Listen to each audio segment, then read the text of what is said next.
చేద్దాం. చెప్పండి మేడం, ఏం చెప్తారు? ఏదైతే మూసి ప్రక్షాళనలో భాగంగా ఇళ్ళలన్నింటినీ కూడా కూలుస్తూ ఉన్నారు, హైదరాబాద్ కానీ రెవెన్యూ అధికారులు మార్కింగ్ చేస్తూ ఉన్నారు, ఏం చెప్తారు?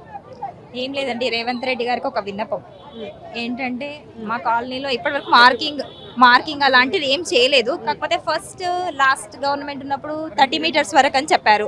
ఇప్పుడు రేవంత్ రెడ్డి వచ్చి 50 అన్నారు.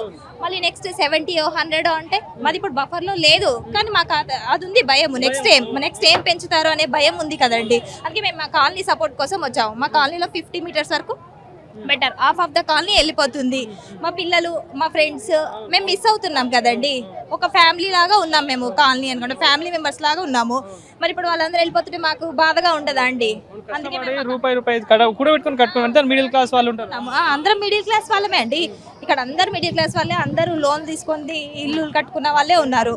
అదే వాళ్ళు ఎలా చేస్తారు? వాళ్ళ ఫ్యూచర్ ఏంటి?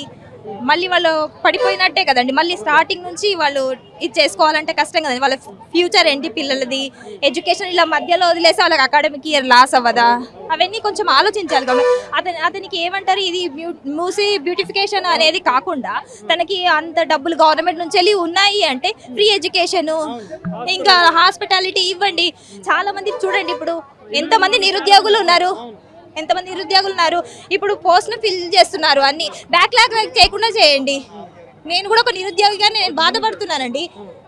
అలా బ్యాక్లాగ్ పోస్టులు చేయకుండా ఫిల్ చేయమనండి. అలా ఎంతమంది కుటుంబాలు బాగుపడతాయి. అలా నేను ఇప్పుడు చూడండి, గురుకులాలలో ఇప్పుడు ఈ రోజు ఇచ్చారు. అంతెందుకు వాళ్ళ ఎమ్మెల్సీనే ఉన్నాడు మల్లన్న గారు, వారే అన్నారు గురుకులాలలో గవర్నమెంట్ స్కూళ్ళలో పిల్లలకు టాయిలెట్స్ లేవు, లేడీస్. ఈరోజు ఫోటో ఇచ్చారు, ఆడపిల్లలందరూ ఇలా పట్టుకొని చైన్ సిస్టమ్ లో పట్టుకొని వాళ్ళు వాష్రూమ్స్ లాగా వాళ్ళే కట్టుకుంటున్నారు.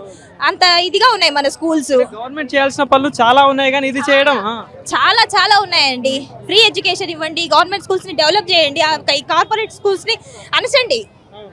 అప్పుడు పేద విద్యార్థులు కూడా చాలా బాగా చదువుతారండి. ఎంత మించి ఎడ్యుకేషన్ బాగా డెవలప్ చేస్తే ఆల్రెడీ ఆటోమేటిక్ అంతా అన్ని మొత్తం డెవలప్ అయిపోతాయి. దీని ప్రభుత్వం కూడా రెవెన్యూ అధికారులు ఏమంటా ఉన్నారు అంటే ఇదంతా మూసిని ఆక్రమించుకొని కట్టుకున్నారు వీళ్ళంతా అని చెప్పి ఒక మాట చెప్తున్నారు. ఎంతవరకు వాస్తవం ఉంటుంది? వాస్తవం అనేది అది గవర్నమెంట్ మిస్టేక్ అండి, ప్యూర్లీ అది అవాస్తవం అండి. వాళ్ళు అవి ఆక్రమణ అనేది తప్పు. ఎందుకంటే వాళ్ళు ఎలా ఇచ్చారు పర్మిషన్స్? అవన్నీ గవర్నమెంట్ పర్మిషన్ ఇస్తేనే కదండి మేము అక్కడ బిల్డ్ చేసుకునింది. మరి వాళ్ళది కదా తప్పు. వాళ్ళకి తెలియదా అప్పుడు బఫర్ జోన్ ఏది, FTA లేదనేది? వాళ్ళు ఎలా పర్మిషన్ ఇచ్చారు? అవునండి, జాగ్రత్త తీసుకుంటాం. మేము పోయి అట్లా అక్కడ ఎందుకు తీసుకుంటాం చెప్పండి.